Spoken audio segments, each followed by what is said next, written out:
Le 11 février. Alors ce soir donc journée complètement flat, donc rien à faire sur les marchés, petit trade le matin, rien de plus. Néanmoins donc nous nous retrouvons sur une zone de grosse difficulté puisque nous avons besoin de consolider cette hausse. Nous sommes venus chercher ici la MM20. Alors attendez, je vais vous agrandir un petit peu la zone, voilà. Nous sommes venus chercher donc la MM20 ici aux alentours de 4228 points. Nous avons rebondi dessus et donc là nous sommes bloqués à la hausse sur ce sommet en pince ici. Alors qu'est-ce que cela veut dire? Ça veut dire qu'on a une incapacité pour l'instant à monter, d'où la consolidation d'aujourd'hui. Deuxième point, nous avons Yellen Jackson, Janet Yellen qui, c'est pas la même, Janet Yellen qui s'exprime demain.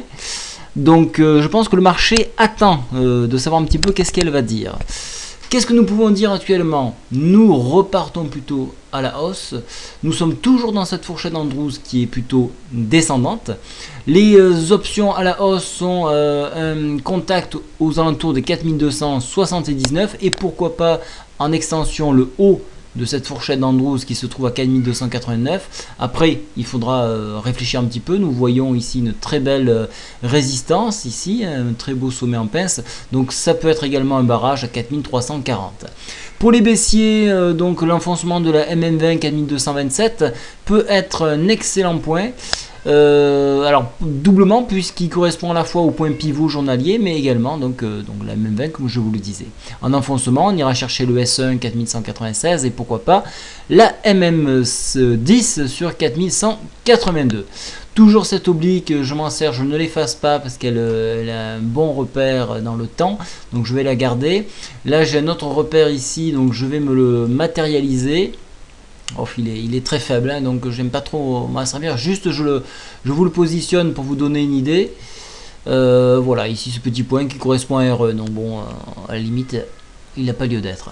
Au niveau de la MACD, on a une orientation haussière. Au niveau du stochastique, c'est haussier, mais en surachat, d'où donc la consolidation que nous avons aujourd'hui. Donc il va falloir attendre un petit peu que le marché se stabilise avant de probablement repartir à la hausse. Je vais faire un petit regard donc sur l'hebdo. L'hebdo, vous voyez que nous avons eu notre zone de consolidation ici. Le stochastique, lui, est déjà reparti à la hausse. Nous avons retracé déjà les 50% du Marubozu que nous avons eu ici, enfin du Marubozu de cette figure-là. Nous sommes au-dessus de MM20, donc rien ne porte à croire que nous allons enfoncer et donc voir le scénario noir que beaucoup voient. Donc soyez très prudents, ce scénario noir, il est loin d'arriver, d'autant plus que les capitaux, notamment qui se situent dans la BINC, sont en train de revenir à la fois en Europe et aux US. Pourquoi? Tout simplement parce que les sociétés, notamment représentatives du CAC 40, ont un PER très bas, donc des potentiels donc sur ces titres. Pourquoi ces titres ont du potentiel? Tout simplement parce qu'ils ont restructuré, parce qu'ils ont réussi à dégraisser au niveau du personnel et que les marchés repartent, enfin les commandes commencent de revenir. Voilà pourquoi le marché est en train de se recentrer à la fois aux US et en Europe. Donc soyez vigilants.